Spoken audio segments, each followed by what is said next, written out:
The carving was small, no bigger than a walnut, shaped like a sparrow, ready to take flight. Sarah found it resting on the ledge of the milking stall, hidden where only she would look. Her heart hammered against her ribs, a frantic, rhythmic warning. She knew who had left it. She knew she should throw it into the wood stove.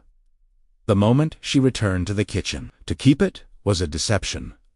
To cherish it was a sin. But as she curled her fingers around the smooth wood, feeling the warmth of the maker still trapped inside, Sarah knew she was already too late. The sin had already taken root in her heart. The mid-October sun hung low and heavy over the rolling hills of Holmes County, casting long, golden shadows across the fields that were stripped bare of their harvest. The air was crisp, smelling of dried corn stalks, and the wood smoke that drifted from the chimneys of the white farmhouses scattered across the valley. It was a time of preparation, a time of slowing down, when the frantic energy of the summer harvest gave way to the steady, rhythmic work of preserving against the coming winter. For Sarah Yoder, the autumn was the most beautiful season, though she would never say such a thing aloud. To voice a preference for one season over another felt like a complaint against God's design, and Sarah was not one to complain. She stood on the front porch of her father's farmhouse, her hands wrapped in her apron, watching the way the light caught the turning leaves of the maple trees that lined the long gravel driveway. They burned red and orange,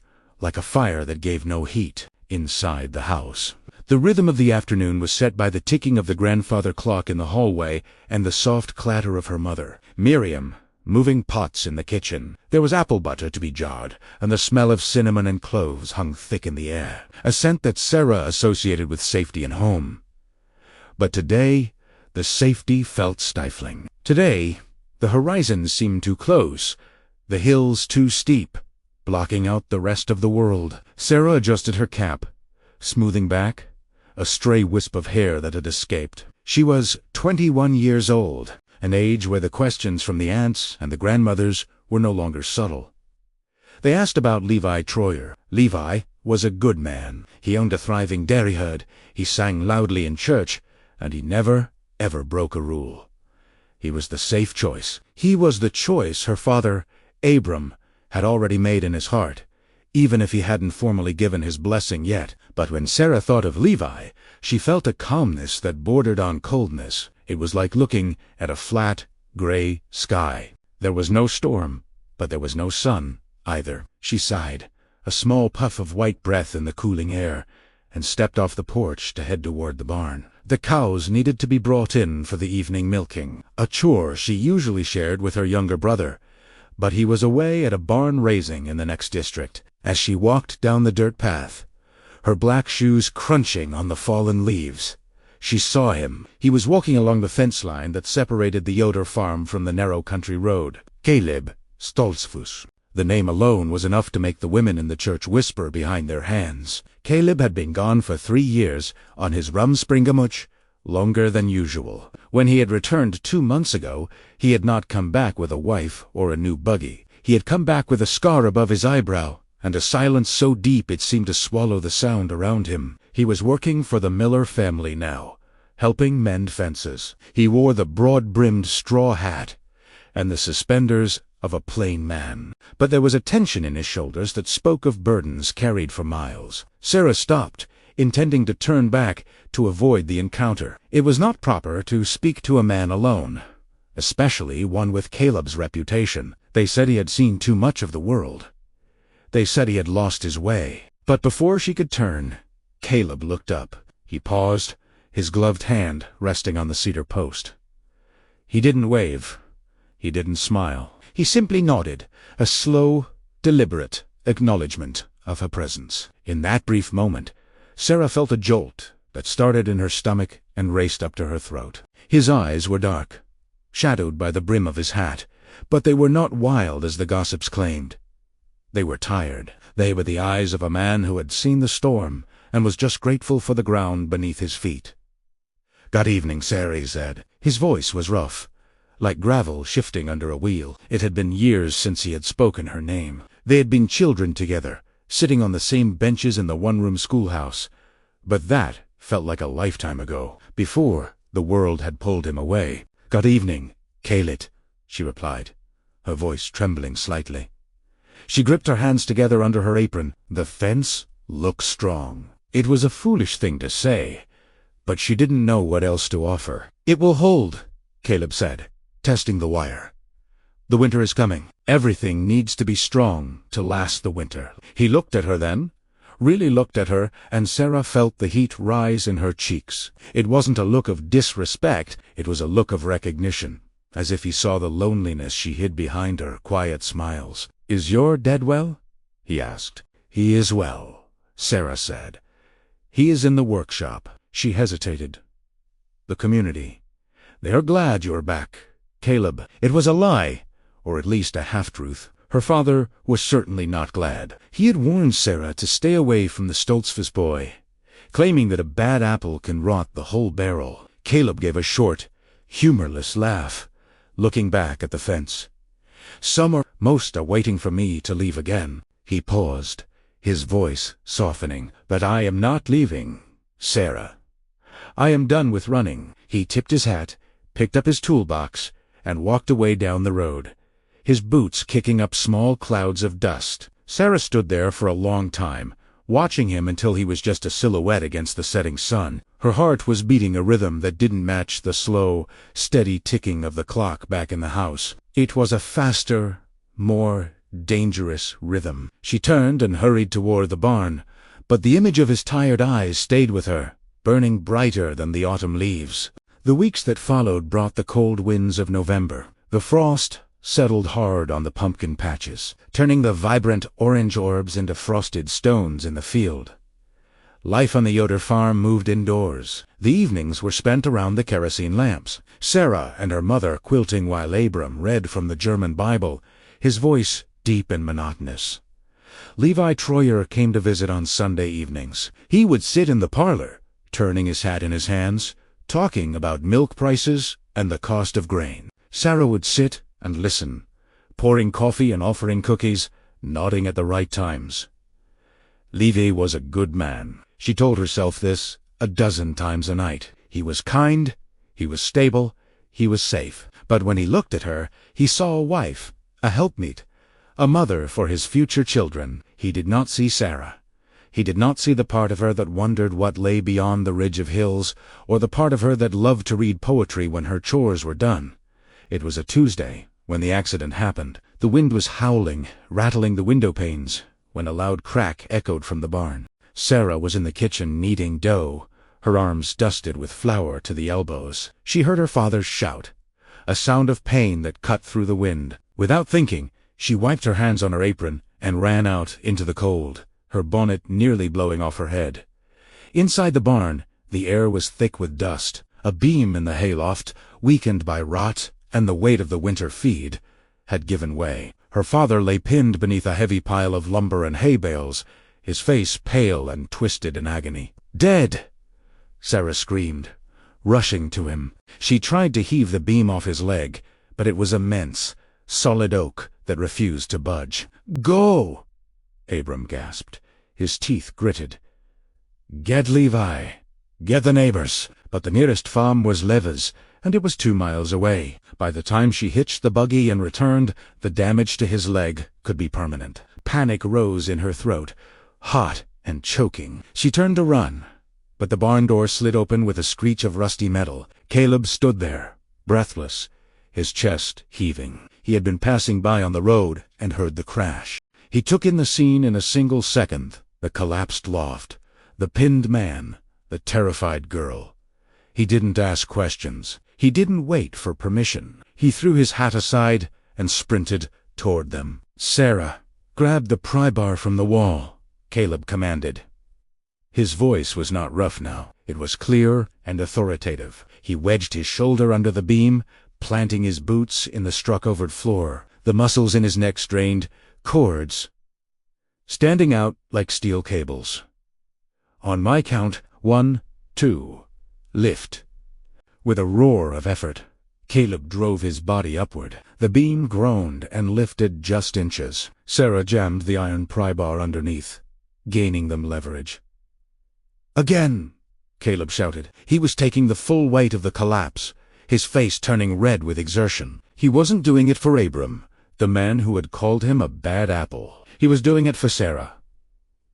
With one final heave, they managed to roll the beam to the side. Abram gasped, clutching his leg, which was twisted at an unnatural angle. Caleb fell back against a stall door, gasping for air, wiping sweat from his forehead despite the freezing temperature. "We need the doctor," Caleb said, standing up, though his legs shook. "I will take your buggy, Abram. It is faster than mine." Abram looked up at the young man he had despised. Pain was etched on his face, but so was confusion. You stopped," Abram whispered. "I will get the doctor," Caleb repeated. He looked at Sarah, a brief, intense gaze that checked to make sure she was unharmed. Then he was gone, the sound of hoofbeats fading rapidly down the lane. That night was a blur of lanterns and hushed voices. The English doctor came and set the leg. It was a bad break, but it would heal. The neighbors arrived, Libby included, clucking their tongues and shaking their heads at the rotten beam. They praised God that Abram had survived. But when the story was told, it was awkward. The hero of the hour was Caleb Stoltzfus, the outcast. In the days that followed, the dynamic in the community shifted, but only slightly. People nodded to Caleb now, but they still didn't invite him to dinner. Gratitude was one thing, acceptance was another. But for Sarah, everything had changed. The wall she had built around her heart, the wall of duty and obedience, had developed a crack. She began to see him everywhere, not literally, but his presence lingered. When she walked to the mailbox at the end of the lane, she would see fresh tracks where his buggy had passed. She found herself delaying her chores, hoping to catch a glimpse of him working in the miller's fields. It was 3 weeks later, at the Wednesday evening singing, that the boundary was finally crossed. The young people gathered in the barn of the Hostetler family. Lanterns hung from the rafters, casting a warm, flickering glow over the rows of benches. The boys sat on one side, the girls on the other. They sang the old German hymns, the slow, mournful tunes that had been sung by their ancestors for centuries. Sarah sat near the back. Across the aisle, near the door, sat Caleb. He had started coming to the singings again, though he usually sat alone. During a break, when the group mingled for cider and pretzels, Sarah found herself near the water bucket. Caleb was there, holding a tin cup. The noise of the chatter around them seemed to fade. "Your father is walking better," Caleb said quietly. He wasn't looking at her. He was looking at the cup in his hand, respecting the custom of not being too bold in public. "He is," Sarah replied, daring to step a little closer. "He speaks of your strength, often, though he struggles to say the name." Caleb smiled, a genuine smile this time that crinkled the corners of his eyes. "Names are hard things. They carry weight." He reached into the pocket of his vest. "I found this in the wood I was chopping. I thought you might like it." He passed her a small object, his hand brushing hers for a fraction of a second. The touch sent a shock through her that was stronger than the cold wind outside. Sarah looked down. It was a small piece of maple wood, carved into the shape of a tiny bird. It was smart-sanded to perfection, the grain of the wood forming the feathers. It was beautiful. It was useless. It was a gift of affection, and therefore it was dangerous. "Caleb," she breathed, her voice barely a whisper. "I cannot." "It is just a bird, Sarah," he murmured. "It is free. It doesn't worry about fences or rules. It just sings." She slipped the bird into her pocket, her heart racing. "Danke," she said. That night, she placed the bird on her windowsill, hidden behind the curtain. It became her secret, and secrets, in a community built on openness and confession, are a heavy burden. Winter arrived in earnest. The snow piled high against the barns, and the world turned white and silent. The courtship with Levi continued, but it felt like a play Sarah was acting in. Her real life was lived in the stolen moments. A letter found in a hollow fence post near the creek. A conversation that lasted 10 minutes while the rest of the family was at the market. She learned about his time away. He told her of the ocean, how it roared like a living thing. He told her of the cities, where the lights never went out and the stars were invisible. He told her why he came back. "I saw the world, Sarah," he wrote in one of the notes, his handwriting jagged and rushed. "It is big and loud and full of things to want. But it is empty. I came back because I realized that a quiet life is not a small life. Not if it is lived with the right person. But the eyes of the community are many, and secrets in Holmes County have a way of coming to light like stones in a plowed field." It was mid-January when the bishop came to the house. Bishop Amish was a stern man with a white beard that reached his chest. He sat in the parlor with Abram, their voices low and grave. Sarah was in the kitchen, her hands trembling as she dried the dishes. She knew. She didn't know how they knew, but she felt the weight of judgment settling over the house. "Sarah," her father called. His voice was not angry. It was sad, which was far worse. She walked into the parlor, wiping her hands on her apron, keeping her eyes on the floor. On the table, sitting accusingly on the lace doily, was the wooden bird, and next to it one of the letters she had dropped on the road, found by a neighbor. "Daughter," the bishop said, his voice heavy with authority, "is this yours?" "Yes," Sarah whispered. She could not lie. To lie was to separate herself from God. "And the man who gave this to you? It is the Stoltzfus boy? It is Caleb?" "Yes." Abram sighed, a sound that seemed to come from the bottom of his soul. "Sarah, you know what this means. Caleb is not. He is not steady in the faith. He has been touched by the world. We are forbidden to be unequally yoked. He is a good man." "Dead," Sarah said, looking up for the first time. Her voice shook, but her chin was high. "He saved your life." "He has strong arms." "Yes," Abram said, "but where is his heart? He has not joined the church yet. He is still in his proving time. If you continue with him, you risk your soul, and you shame this family." The ultimatum was delivered gently, but it was ironclad. She was to cease all contact with Caleb. She was to prepare her heart for marriage to Levi in the spring. If she refused, she would face the discipline of the church. She might be put under the bantha shunning. She would eat alone. No one would take items from her hand. She would be a ghost in her own home until she repented. Sarah took the wooden bird and the letter. She went to her room and cried until her eyes burned. She prayed for guidance, for peace. But when she closed her eyes, she didn't see the peace of the congregation. She saw Caleb's eyes, tired and hopeful, asking for a chance to belong. The weeks of silence began. Sarah did not go to the fence post. She did not look at the road. She worked harder than she ever had, scrubbing floors until her knees were bruised, hoping the physical pain would drown out the ache in her chest. Levi proposed in February. It was a respectful proposal, made in the parlor with both sets of parents present. Sarah said yes. What else could she say? To say no was to rebel against everything she was. The date was set for April, after the thaw. But the thaw brought chaos. A late winter storm, an ice storm, struck the county with a ferocity no one remembered seeing in decades. The power lines for the English neighbors snapped like thread.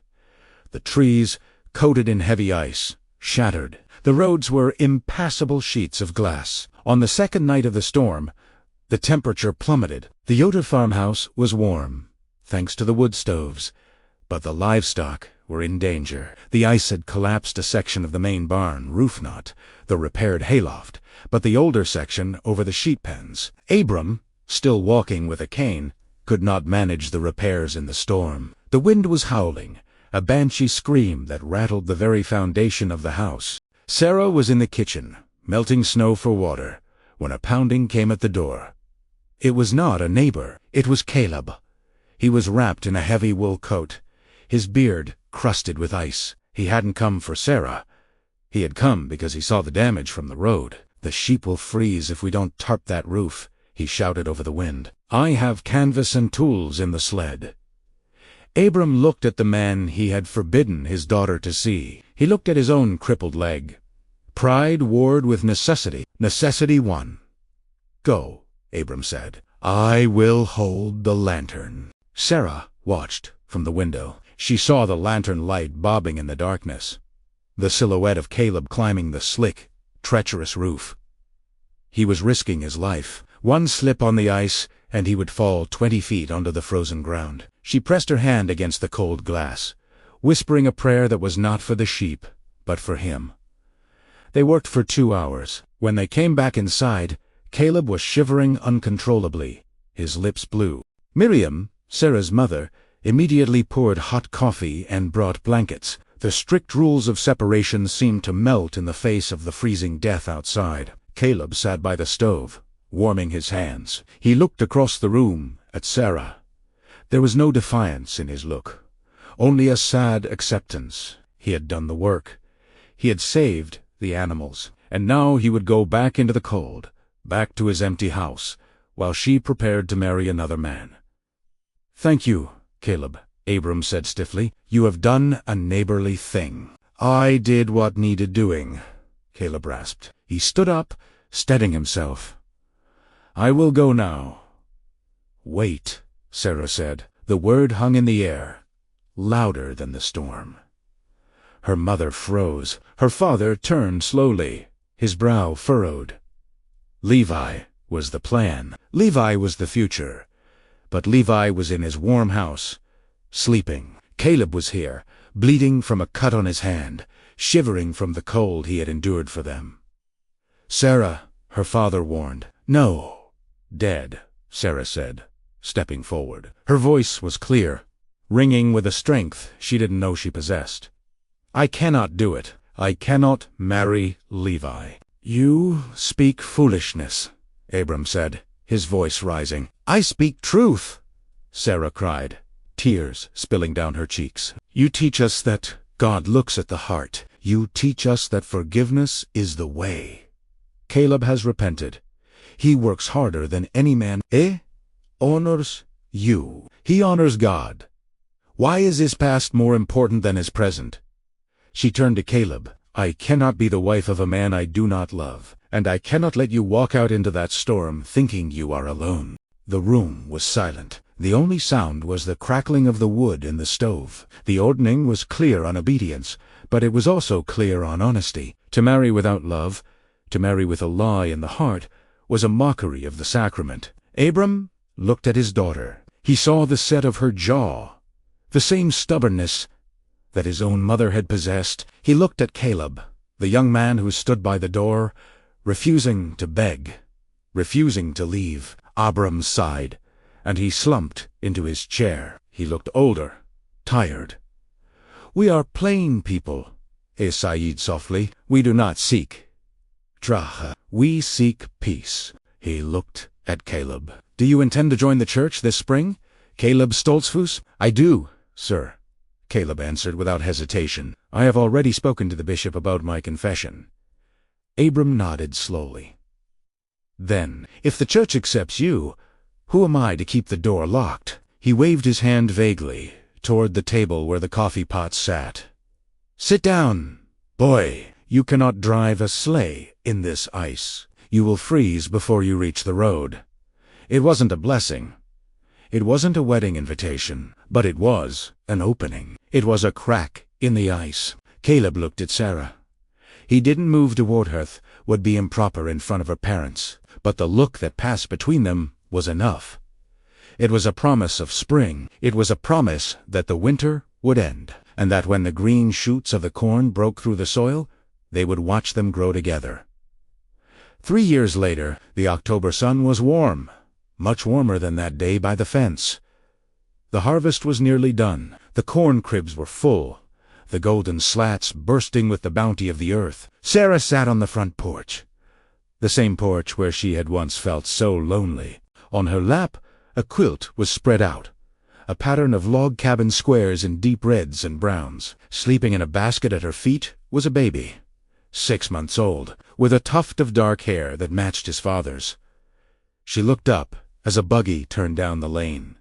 It wasn't a guest. It was her husband coming home from the mill. Caleb guided the horse with ease, his beard full now, the restlessness gone from his eyes. He stopped the buggy and hopped down, walking up the steps with a lightness in his stride. He didn't say, a word. He just reached into his pocket and pulled out a small object. He placed it on the railing next to her. It was another carving. This one was not a single bird. It was two birds, sitting side by side on a branch. Sarah smiled, picking it up. The wood was warm from his pocket. "The flour is ground," Caleb said, leaning against the post, watching her. "And the dinner is on the stove," Sarah replied. "And the heart?" he asked, a callback to the question her father had asked so long ago. "The heart is full," Sarah said. She looked out over the valley. The leaves were turning again, the cycle of the seasons continuing as it always had, as it always would. They were plain people. Their lives were simple, bound by rules and traditions. But within those boundaries, love had found a way to take root deep and strong, like the oak trees that guarded the lane. Sarah took Caleb's hand, his palm rough and calloused, and squeezed it. They didn't need to say anything else. The silence of the Amish country was no longer empty for Sarah. It was full of peace, and that was enough.